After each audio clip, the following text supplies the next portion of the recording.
Ruth Bolo, who is the board chair of Young Women Leaders Connect.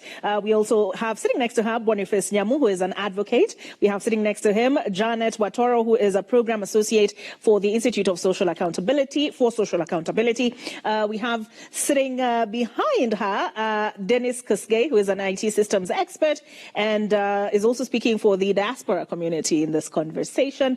And sitting next to him, we have Advice Mondalo, who is a leadership and communication specialist. And sitting next to him, we have an economist by the name of Nyabul Okinyo. I promised you 2 minutes advice on the issue of SHA and accountability. Yeah, thank you, Olive. I think the first thing I wanted to say is there was a conversation about the problem at the ministry and Aden Duale being related to him being a teacher. And I just wanted to clarify that there is no problem with anyone being a teacher. Actually, this country has been led by a teacher for 24 years. At a time when Africa was experiencing coups and counter-coups, and we survived as a country, regardless of the issues that he may have at the time, but centering and narrowing the conversation to make it look as though being a teacher is part of the reason why we have a problem. I think that was unnecessary. And then I also just wanted to say that most of the time, we have conversations around issues such as SHA, which is a government program. We must not be able to discuss it using our political inclination, because that is usually where the problem is. Most of us start having this conversation, but the first thing we have asked ourselves is which side of the political divide am I? So for as long as your political divide is one term or whatever it's called, then you tend to think that all your arguments must be able to be in a manner that aligns to the dictates of your party leader, maybe who has come from abroad or something. So we must be able to understand that when we're discussing issues that are fundamental like SHA, we must point out the issues for what they are. And we must also be able to point out the progress for what it is. Okay. And that is exactly what I did. I told you that there was, when Aden Duale came into the ministry, the truth is that there was a bit of stability at the time. Even when he was being hosted on the media houses, we're able to see even the comments from the people that I actually went to this hospital and got this treatment. Remember, we live in a country where the media is all over this country. And if really the problem was as enormous as sometimes we want to make it look, every news item today would be having queues and queues of people telling us about how they haven't received the treatment. Remember, at some point, that was the case. At some point, even patients were able to storm Afya House.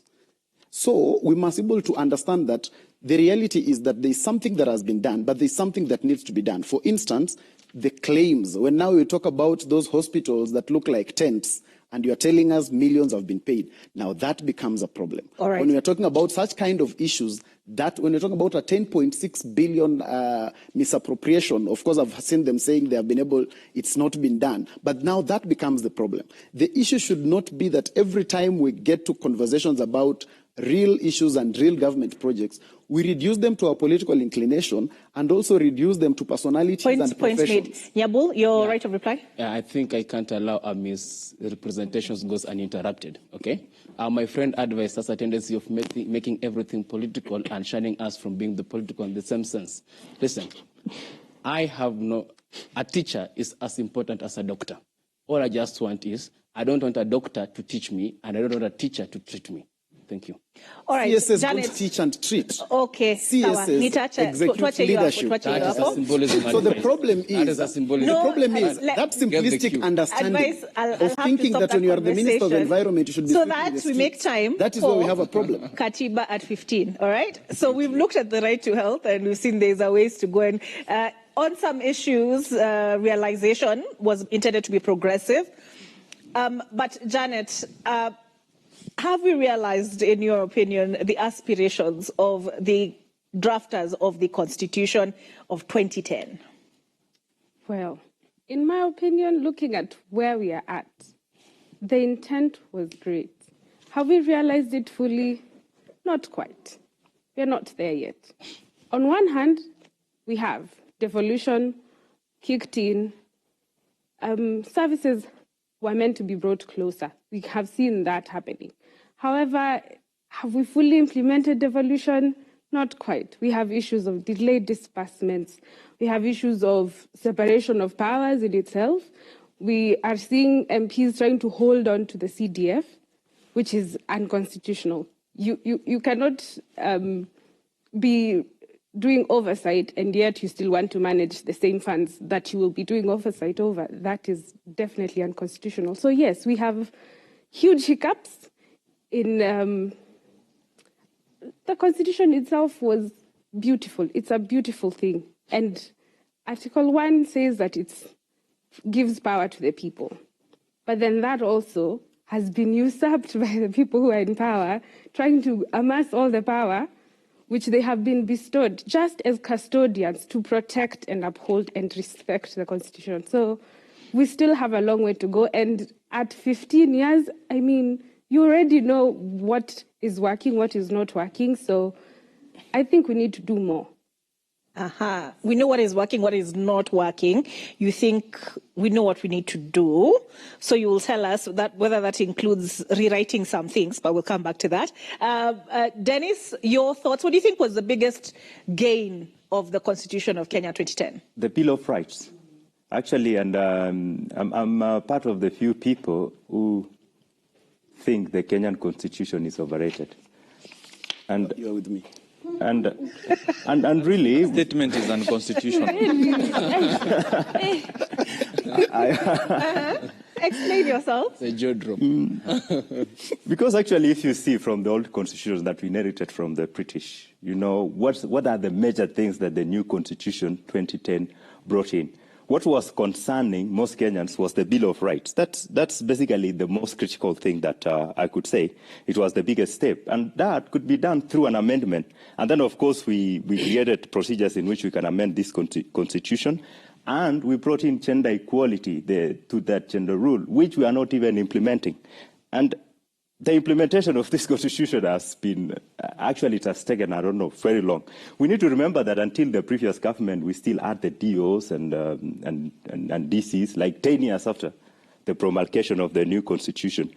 And every time since independence, and the Kenyan constitution actually, the making of the new constitution started way back in 1991 when we repealed the Section 2A and allowed the country to be a multi-party. That's when now we started thinking, oh, we could have a new constitution. But what's the need of a new constitution? There's a country like America, their constitution is 237 years old. They've been improving it. We needed a new constitution because somebody wanted to score some political mileage. And the future, even what we will be doing in the future, in the few months from now, we will be probably amending the constitution, which I am for. I believe that this document should be made in a way that it should evolve with the environment. And the old constitution, we were fighting about two things in the previous constitution mainly, which even the current president was against, was considering the LGBTQ as the minority and the Kadis Court, which actually you cannot remove Kadis Court from Kenya because that thing. Okay, before we get into all of that, just also let me also get your take, Wakili. Dennis has said the beautiful document that Janet spoke about is overrated. I think Dennis is totally out of order because I have also had another panelist say that the Constitution was a very beautiful document. I want to say the Constitution was not a very beautiful document. It is still a very beautiful document. It has not become ugly. When people say that we need to amend the Constitution, I do not agree with them because when you tell me we need to amend the Constitution, you must tell me what is the problem with the current Constitution so that we can amend it. Moving very fast, if you ask me, the biggest gain for me in the new Constitution, which was implemented in 2010, is the Bill of Rights and devolution. Why am I saying this? You see, during the other regimes, sometimes if you are not in favor with the government of the day, you used to miss out. But with devolution, you are assured that even if you don't see eye to eye with the government of the day, your county must receive its shareable revenue from the national government. However, having said that, I must say that we, as far as I'm concerned, we are doing badly as far as implementation is concerned. Because this constitution, it does not need so many things. It only needs a government, leaders who are ready to live and to rule by the rule of law. If you look, for example, Article 2 talks about the supremacy of the Constitution. I'm surprised when one of my panelists say that we gave ourselves this Constitution just because of political supremacy. That is not the case. This is a Constitution that was gotten as a result of blood, sweat, and tears.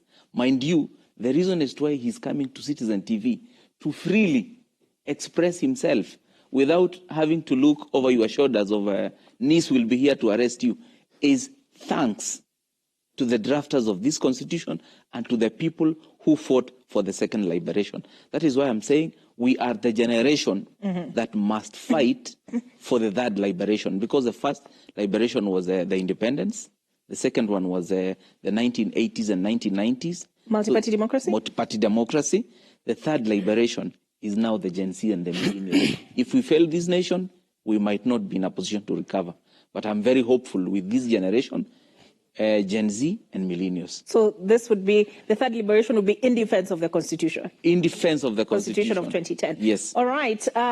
Ruth, I'm seeing behind their advice is so amused and entertained by this debate. What are your thoughts? Do you agree with, for example, Kibe Mungai in today's Standard says, how excessive presidency has trampled upon the loft promises made from blood and tears, the blood and tears that Wakili Boniface made reference to, because the whole idea of the Constitution, partly, right, was to devolve power from a superior, all, godlike presidency. I think it's very easy to wish away and to overlook the gains that we have made 15 years down the line when you look at some of the unlawful things that are happening in this regime, and even towards the end of President Uhuru Kenyatta's regime. So it's very easy to overlook that. But I think I'd like to agree on the Bill of Rights. I won't really speak on that, but I'll speak on the separation of powers. I mean, for the first time, we had a landmark ruling, not just in Africa, but globally. When Maraga gave his ruling on the election results, that is something that previously would not have happened. So the separation of powers for me is beautiful. Previously, Parliament was not able to oversight. It was not one of its mandates, but now Parliament can oversight. As to whether or not they are doing that effectively, that is a whole different conversation that then has to do with us who put those parliamentarians there. And that's a whole other discussion. I think also the independent commissions that are now there to also check and balance the executive as opposed to how it was previously. As to whether or not those bodies are actually independent, again, that goes back to the implementation bit of it. I would, if I were asked, I would maybe look at one of the areas I would look at is disbursement of funds of these independent constitutions, independent commissions should not go through Parliament, because especially right now with a Parliament that seems to be at the grip of the executive, how do you then oversight and check and balance that same an executive that then has control of Parliament, who is then in charge of dispersing your funds? So I think those are some of the areas that still have gaps. But I agree with Wakili that our Constitution is still very beautiful. It's been able to give us, to close some gaps that existed previously. As to devolution still remains a great idea. Again, it goes back to implementation. And for me, the full implementation of this Constitution is two-way. The first is political goodwill, of course, and one of the gaps is that some of the people who need to implement this Constitution, like the parliamentarians and the executive, they are putting their selfish interests first. But again, too, us as citizens, who are actually putting these parliamentarians there, we actually have a role to play, and we need to look at ourselves in the mirror and ask ourselves, are we actually living by the spirit of this Constitution? The Constitution 2010 aimed to foster national unity. But we are seeing each and every time, just looking at the headline you read today, every time one of our politicians is on fire, they automatically run and play the ethnic card. So we are seeing that day by day, these are some of the things that might make us overlook the 2010 Constitution. But I think for me, this Constitution still remains really, really good.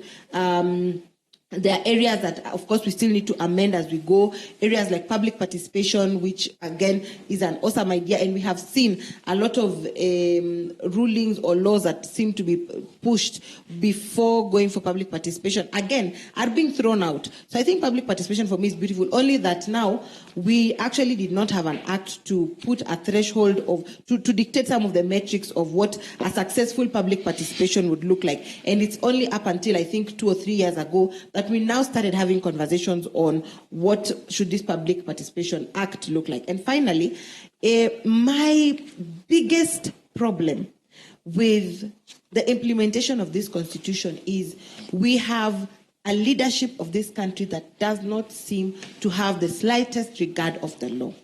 I'll give the first example of the two-third gender rule. Okay, can I press pause on that? We'll come back, okay? We'll come back to that. But the economist in the House, Nyavol, do you agree with Wakili that maybe it's premature to start talking about amending things in the Constitution? Or should we first, fully realize certain aspects of it? Because, for example, there are those who take the view that 47 counties are just too many. Well, as we embrace and reflect our journey of the Katiba at 15 years, we should be bold enough and seek constitutional amendment. Of course, we have our overrepresentation in the National Assembly. I mean, let's face it, 47 women representatives are useless, baseless, and costly. Why did you start with women? I've said 47. And Ruth is sitting right there in front of Well, I've said 47. We have not even reached two-thirds gender. I'm making my point. Okay. Proceed. Just like you said, 47 women representatives are useless, baseless, and costly. We have, according to you. According to me, of course, it's my opinion. Of course, we have 62 senators. We have 348 members of parliament. In total, it makes them 410 in the National Assembly. We have 47 governors. We have 47 deputy governors, whose primary role is to wait for to get power through backdoor, through impeachment. Otherwise, they have no specific role.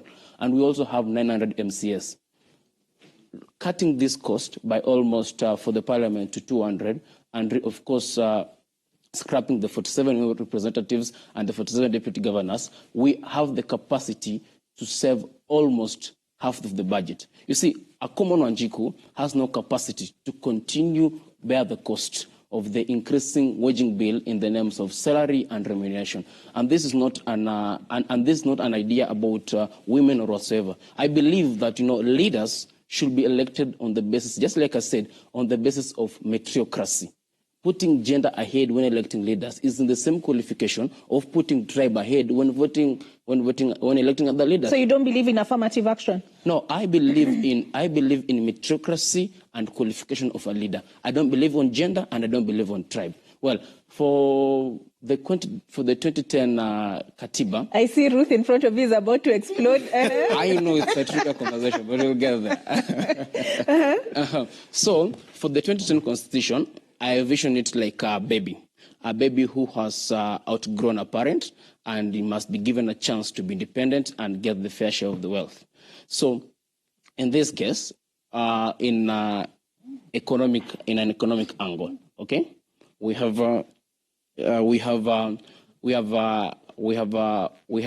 4 key aspects that 2010 Constitution championed for: Bill of Rights, devolution, youth and women public participation, and public finance. Just hold on, and public finance. So the devolution aspect was aimed to take pesa mashinani.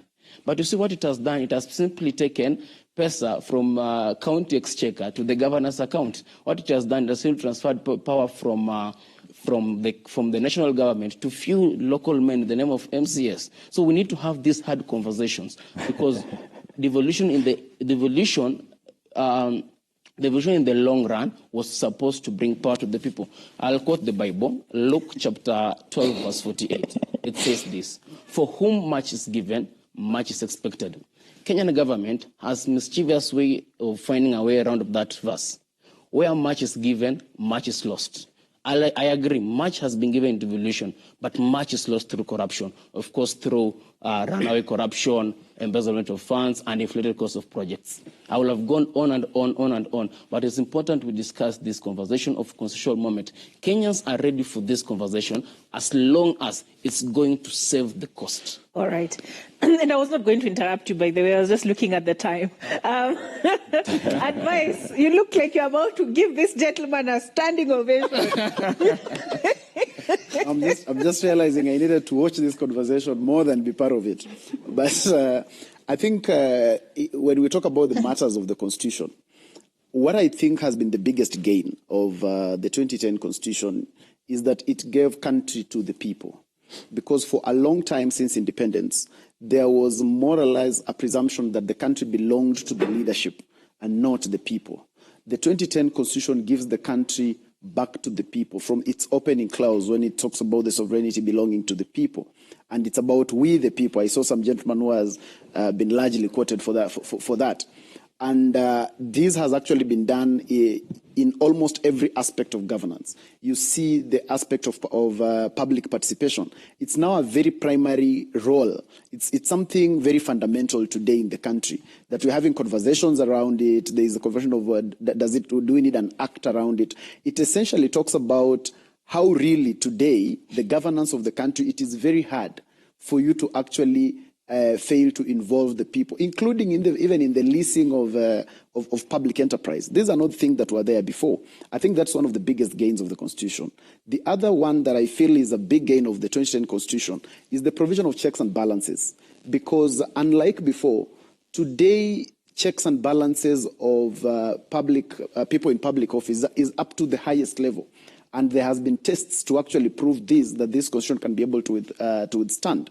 We have been able to have initiatives that have actually been led by the president, and sometimes when the president and the former prime minister in the BBI, and you would be able to see that flop. Now, initially, there never used to be such cases as fundamental as that an initiative led by the president would actually be declared unconstitutional. And I think that is one of the biggest gains of the Constitution. We have also been able to have issues of impeachment of as high-ranking a person as a deputy president of a country, that has been able to be tested by this Constitution. And on account of the meritocracy of the Constitution and what it upholds as what a public officer should be, we have had that kind of a person and a holder of such an important office getting impeached. We have had governors get impeached in this country. We have had deputy governors get impeached. And I think on the aspect of checks and balances, it has really, really done well in terms of really ensuring that it puts public officials on toes. Of course, there are, and where I agree with my friend is that we have places that we also must have summon the courage to start having conversations over. Because sometimes I also feel like, whereas our Constitution really tries to ensure that people in public office do not overstep, it also makes the assumption that every other person in the Republic means well for the Republic. And now that element of it is misused, and therefore sometimes it derails governance. Because we have had instances where even initiatives that are good from public officials, from government officials or any other person are simply delayed constitutionally for the sake of even sometimes just bargaining and negotiations, where you have something that really makes sense for the country, but you'll just be told the court has stopped it for whatever reason, because we have had these instances where we have selective use of parts of the Constitution. For instance, aspects such as public participation. Sometimes we are using these things very selectively just to make our bargains. And also we must be able to have honest conversations about some of the positions that we have in the country. For every Kenyan today, every Kenyan is represented by about 6 elected people. We have to then try to rationalize and understand what is the impact of this representation of 6 people per person. Is it really being felt by the common mwananchi when he's seated back at home? Because actually, Olive, Kenyans should be some of the safest people in the world, because when you wake up in the morning, you should know that you have an MCA who is thinking about you, you have a member of parliament who is thinking about you, you have a women representative thinking about you, you have a deputy governor thinking about you, you have a governor, you have a president and a deputy president. There are actually about 8. All those people should be thinking about you. So actually, as Kenyans, we should be complaining about nothing because we have so many people thinking about us. So whereas that is a reality, then we must come back and ask ourselves, is this really making sense in regard to, is it now transforming to the reality of my life as a person? So the 2010 Constitution, whereas it has its gains, we must also be able to face it and tell ourselves the truth that there are misses that we have also had because of the 2010 Constitution. We have projects that have been delayed just because there is some selective picking of points within the Constitution and just derailing points within the court process. We must be able to look at ourselves in the eye and ask ourselves the way my brother is asking, what has been the gain since we started having some positions? Okay. The women representative, for instance, what have been the gains so far since we started? These 47 positions, how have they really impacted? Even as we try to say... Ruth, I'll give you a chance to respond. I'll give you a chance to respond. Don't worry, Ruth has the answer. All right, let me come back to you, Dennis. Are you now convinced by your fellow panelists, as much as they've highlighted wins and misses, right? And gaps, right? Gaps. Are you now convinced that this constitution is not overrated, or you still maintain your position? No, really. Maybe I'm missing something, really. But the devolution actually missing a lot. Yeah, I agree that, and I'm open to learning and understanding. That's the devolution you're saying. Yeah, it's not a new thing that came with this constitution. Even the pre-independence constitution actually had the aspect of Majimbo. According to me, a constitution should be some sort of an historical document. It should be a collection of principles that we are willing to follow. It's not just a document. And actually, maybe somebody can prove me wrong in this one. Like, since 2000, when Yashpal Gai started the Constitution of Kenya Review, was running the Constitution of Kenya Review Commission, what was driving that initiative? In 2004, the Bomas draft. Just ask yourself, why did we even go to that Bomas draft? What was driving that initiative?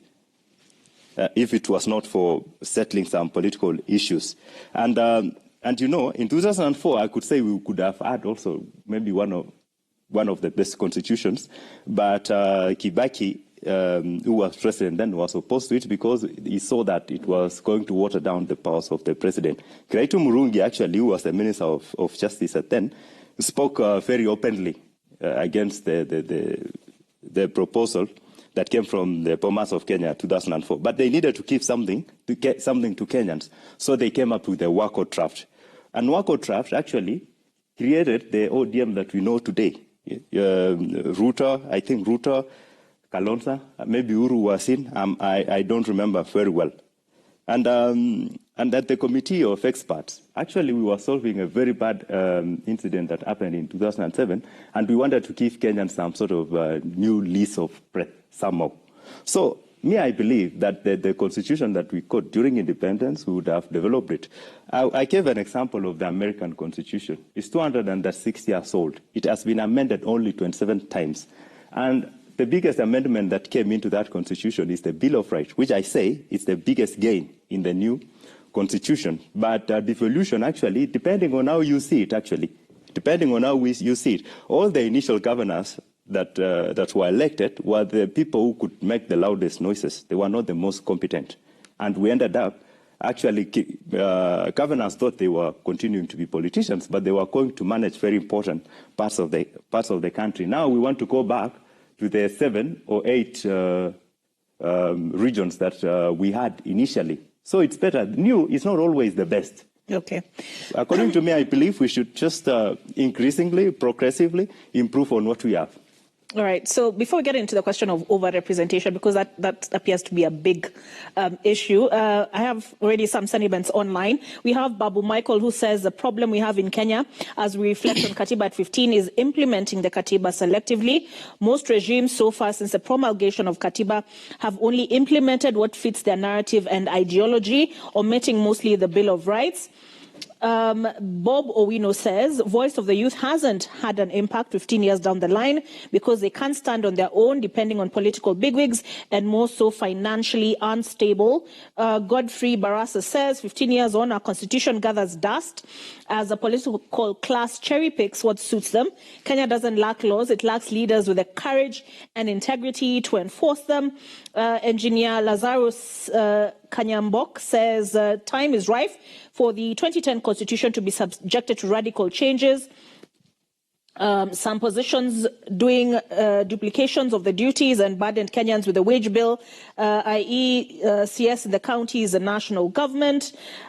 Let's take, this is who, Remy Butia, who says, Katiba at 15 embodies our collective hope for equity, devolution, democracy, and the rule of law. As patriots, it is our sacred duty to protect this great document, honor the sacrifice made for its birth. And Babu Michael says it is necessary to amend parts of our constitution after having experience with it for 15 years and knowing its weaknesses. We also need to change our attitude and view it as an important document, but not just a piece of paper. Stop impunity. So, fine, beautiful, glorious document, progressive document, I think is the terminology I've had a lot, Janet. Is it so much the gaps that Kenyans feel there is? Because we've talked about separation of powers, but what I'm hearing mainly is with regard to the judiciary. But some concern has been raised about why do we have all these constitutional commissions? What are they doing? Many times we'll hear, okay, where is NCIC when certain inflammatory remarks are made? There are those who view the ODPP as being now not as independent as the constitution provides. This how, you know, what Kibe Mungai is saying, how excessive presidency has trampled upon the loft promises made from blood and tears. Is it about the constitution or is it about the people who occupy these offices? Looking at it from my point of view, it's that we have these commissions which are mandated in the constitution to carry out the jobs. If it's EACC, if it's the ODPP, that's their job. Now, the people sitting in these offices upholding what they need. When we look at the ODPP, at times he would throw out cases and say that maybe there's lack of evidence, but these are people that have been allegedly been involved in corruption. So my view on why these commissions and independent institutions may or may not be working is that they need strengthening. Cutting funding to them is a challenge. Infringement by the executive, we have seen time and time again, interfering into their mandate. Again, I will go back to separation of powers. Why would we have three arms of government to separate these powers and we have one arm trying to impose itself on the rest? There needs to be leadership that sits in these different arms of government who uphold what the Constitution says. If it is Chapter 6 of the Constitution, leadership and integrity, it's about values. What values are we seeking in the leadership that we as the citizens are choosing? So we need to have people sitting on these positions that will not just recite the Constitution. As you said, it's beautiful, but not just words. It's something that needs to be enacted. We have countlessly said on this show that the problem is implementation. When we start saying we are amending a constitution that we have not fully implemented, then what is our basis for amending those clauses or whatever it is that we are saying we want to amend? Our challenge and our, I would say, call is that we fully implement. Then now we can go back and say, okay, great, we implemented 1, 2, 3 clauses. We are like, no, this maybe is not working. Then we need to amend. But you cannot amend out of the blues and say, this is not working. So full implementation, having leaders that sit there and work towards what the Constitution set out to achieve. All right. Wakili, this was a product of political compromise, right? So we were told, 80 is good, the 20 will fix up on Mbele. So, do we give it more time or do we just get down to the business of addressing the 20%? I want to pick it up from where she left. This constitution, according to me, has no problem. The problem is implementation and interference. And I was part of the team that was saying, this constitution is 95% okay, but it has a 5% issue that are not big. So we can pass it, and then we deal with actually it was 98 to 2%. We were saying we cannot throw away the 98% because of the 2%. Another set of people were saying, we cannot take 2% poison because of 98%, we will die. However, what I'm saying, I agree. There are some places in our constitution that need to be looked at. But for me, it is not urgent. For example, I agree when they say the position of a women rep is not very helpful. Yes. Do you know why? You want me to tell you why? Yes. When you elect when you elect women representatives, you elect them as women representatives. But do you realize when they go to parliament, they're just members of parliament? There is no difference between, for example, Gasheri or Esther Passaris and another member of parliament like, let's say, Moago. Yeah. But it is about representation, having them at the table. Because how a woman views things is not how a man will view things. You see, let me tell you something. Which things exactly? No, let me tell you something. The reason as to why these positions for women representatives were put there was actually not to represent women. You must not confuse that. It was just affirmative action. But when you do what is affirmative action? It's pulling someone who is down so that they can come to your level. But affirmative action cannot be permanent. It cannot be forever and ever. I am supposed to do affirmative action for a period of time. If I realize now you're not coming up, then I'm not supposed to do other things. Why am I saying this? You see, for me, it beats logic and democracy because we say Kenya is a constitutional democracy and we will get leaders through the ballot.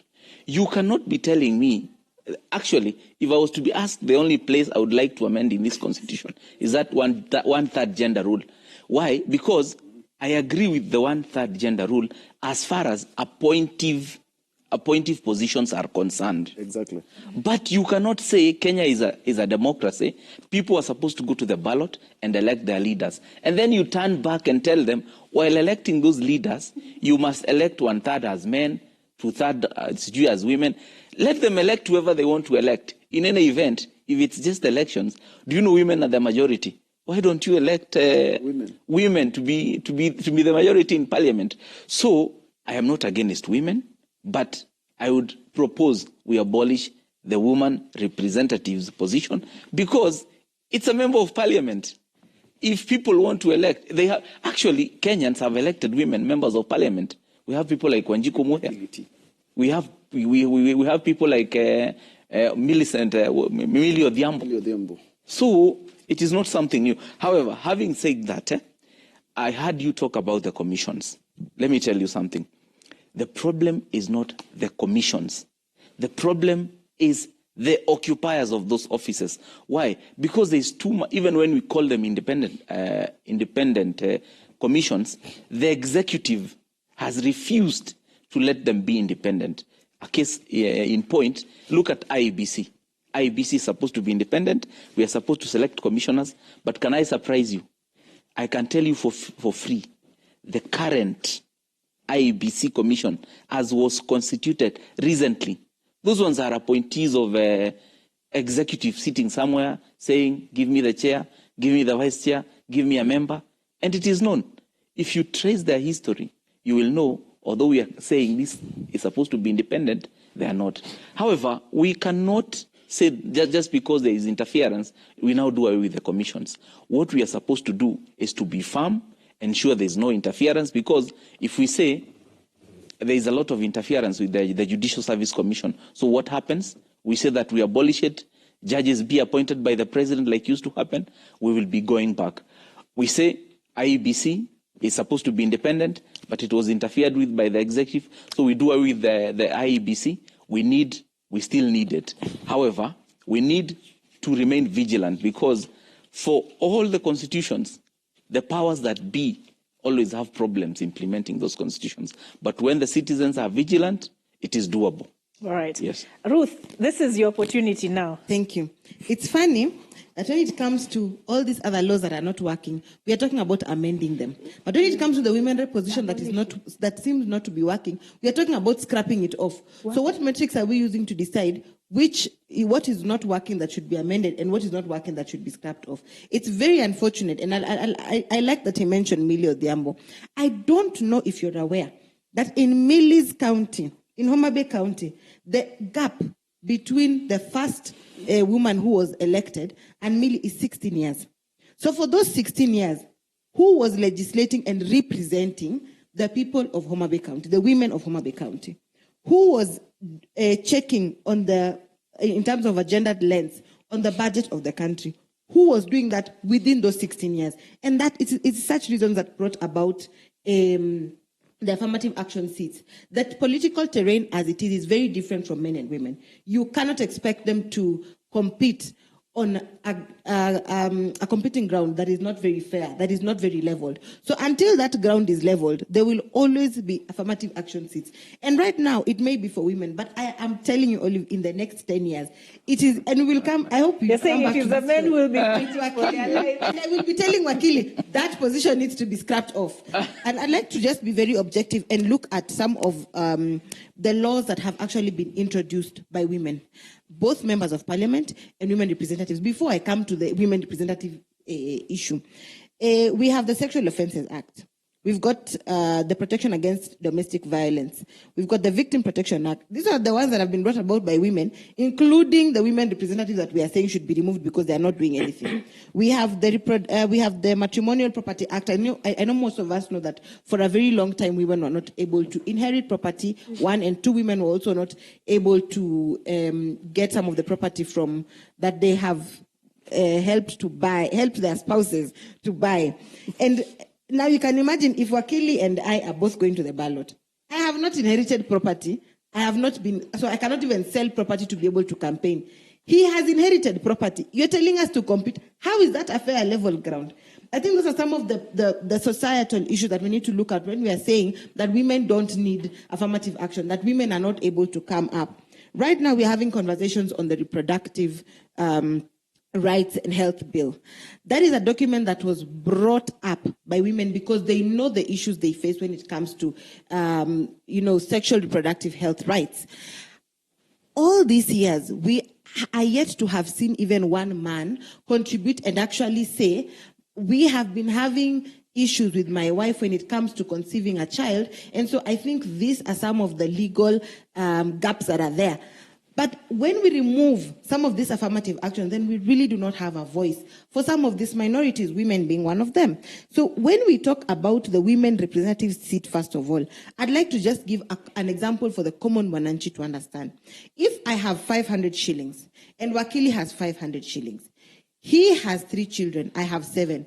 Whose home do you think will feel that 500 shillings more? The one with 7 children or the one with 3 children? It's the one with 3 children. Why I say that is because a member of parliament and a woman representative on paper have the same mandate. But when it comes to the distribution of funds, we're expecting both of them to perform the same. When it comes to the distribution of funds, the women representative receives almost similar for the entire county, and as compared to a member of parliament who is dealing with constituencies, with one constituency. In my county, for example, we have 8 constituencies. Now, that woman rep has the same fund for 8 constituencies, and I can feel advice. I hope he's listening. I can feel him wanting to speak. But in my county, we have 8 constituencies. That woman rep has that fund for 8 constituencies. But my constituency, which is Karachuonyo, that same amount, the member of parliament has just that one constituency. And we are expecting that the women rep will have performed the same. So for me, as we are talking about the women rep seat, because there is a gap, and that is some of the reasons why I think when the constitution was being drafted, in terms of, remember, they didn't even have funds to start with. And so even as they would go and campaign, it had to take some push for them to even be able to be allocated for NGAF. And we kept on telling them, we are not seeing the women rep seat doing anything. So it's one of those seats that was put in the constitution just for us to be able to get our foot in and then now work our way inside the room completely and not just be at the door. Okay. So when we are talking about scrapping it off, I think the conversation should be more of how do we amend it to ensure that it is able to effectively, it's able to be effective and the citizens are able to feel it. Okay. If the conversation was about maybe limiting the number of times a woman can go for women, for one person can go for women rep seat, that is different. That is a conversation I'm willing to have. But when we're talking about scrapping it off, then I ask myself, why is it that when it comes to some of these other articles and some of these other laws that are there, we are very willing to change them, and we're very willing to fix the gaps. But when it comes to the women rep seat, then we are not fixing the gap. Okay. We want to scrap it off. Very quickly, when we talk about the county... Okay, Ruth, let me... When we talk about the 47 counties being many, I think we would not really feel the pinch if they were working. Just like the women rep seat, we would not feel the pinch if they were working. Look at what Kivutha Kibwana was doing. At that time, everyone used to use Kivutha Kibwana as a case study. We always cite the American Constitution when we want to remove a number of things, including the women rep seat. But I think not everything that the Americans are doing works for us. It's time we had a conversation. We have countries that don't go through the ballot by ticking papers. They use the banos, the marbles, because that is what works for them as a country. So I think we need to have conversations of what works for us as a country, okay, and not really always looking at other countries that we should 100% emulate. All right, Nyabo. Can I get 1 minute for rejoinder before that point is lost? You see, the reason as to why we strongly feel that the women representative position should be abolished is because, let me ask, for example, come 2027, suppose we go to elections and find that 80% of our parliament is